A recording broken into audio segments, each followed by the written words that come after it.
Vuote sono ora le sale che hanno accolto amorevolmente la fusione armonica di intenti ed arte.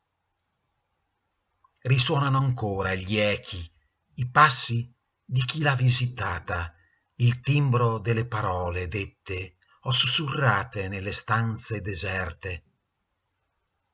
Ancora sospesi e dubbiosi s'aggirano gli interrogativi, le domande sui tanti perché del segno, del tratto steso con sapiente maestria, pensato e previsto, o di quello emozionalmente tracciato di getto, frutto di fine competenza e mestiere.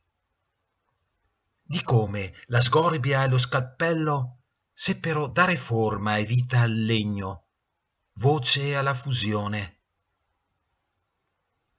Risonanze che sussurrano ancora la bellezza della condivisione, l'incanto dell'arte che si fa messaggio, invito alla pace.